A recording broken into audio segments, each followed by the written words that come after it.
चलिए सर, अगर आप यहाँ पर ध्यान देंगे तो हम लोगों को बेसिकली 8x1 मक्स को डिराइव करना है यूजिंग द 4x1 मक्स की मदद से, ठीक है। तो 8x1 मक्स हम लोग बनाना जानते हैं, S2 S1 S0 0 0 0 0 0 1 0 1 0 0 1 1 0 0 1 0 1 1 1 0 और 1 1 और ये आपका मूव करेगा फ्रॉम, अगर आप यहाँ पर ध्यान से देखेंगे तो I0 I1 I2 I3 I4 I5 I6 I7 S2 S1 S0 को अपन क्या कहते हैं बेसिकली, क्या कहते हैं सिलेक्टर लाइन। I0 से I7 तक इनपुट है और F आपका आउटपुट है। 4x1 मक्स बना दिया दो, I0 I1 I2 और I3 है, नीचे I4 I5 I6 I7 और S1 S0 यहाँ पर सिलेक्टर लाइन से इन दोनों का 4x1 मक्स है, लेकिन इसका S2 जो है वो S2 का नॉट वैल्यू है बेसिकली इनेबल में। तो इनेबल अगर आपका 0 है तो आउटपुट ऑटोमेटिक 0 हो जाता है, अगर इनेबल है आपका 1 तो आउटपुट आपका नॉर्मल जो ट्रेंड के हिसाब से आता है वो आता है। तो वैसे आप चाहे तो एक एक इनपुट को आप वेरीफाई करके देख लें, ये मतलब है वही 8x1 मक्स को ही रिप्रेजेंट कर रहा है, ठीक है सर।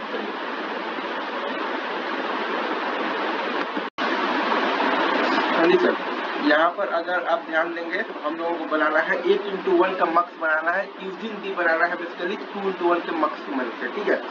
तो S2 S1 S0 और F है, तो अपन पहले नॉर्मल सा टेबल बना देंगे I0 से लेकर I7 तक, राइट। 2x1 मक्स की मदद से बनाना है। 2x1 मक्स की संख्या अगर आप देखिएगा तो कितना होगा, 4 और 2 और 1 7 लगेंगे।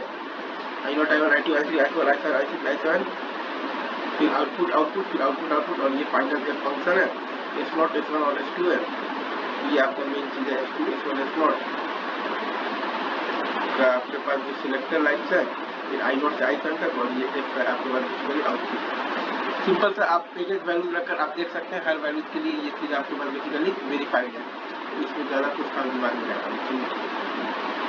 आगे बढ़ते हैं। हाँ जी सर, अगर आप यहाँ पर थोड़ा सा भी ध्यान देंगे तो आपको ये पता है कि 4x1 मक्स हमारे पास कैसे बनाते हैं। अगर आपको आइडिया है कि 4x1 मक्स हमारे पास बेसिकली बनता कैसे है, राइट। तो वो हम लोग जानते हैं कि S1 S0 है, F है 0 0 I0 0 1 I1 1 0 I2 1 1 I3। तो ये अपने पास सिलेक्टर लाइन से S1 S0 और इनपुट अपन छाप दिया है I0 I1 I2 I3 और आउटपुट है आपके पास दैट्स इट। अब इसको अगर आपको बनाना है बेसिकली 2x1 के मक्स की मदद से, तो 2x1 मक्स आपके पास लगेंगे कितने, तो 3 लगेंगे, ठीक है। और वो कैसे आप देख लीजिए, I0 I1 I2 I3 2x1 S0 और S1 और 2x1 आप सिंपल सा वैल्यूज डालकर आप S0 S1 का ये वाला जो ट्रूथ जो टेबल है उसमें डालकर देखिएगा तो आप पाएंगे कि ये वेरीफाई हो रहा है हर वैल्यूज के लिए, मतलब कि ये हमने जो लिखा है यहाँ पर ये बिल्कुल ही सही है, ठीक है सर। चलिए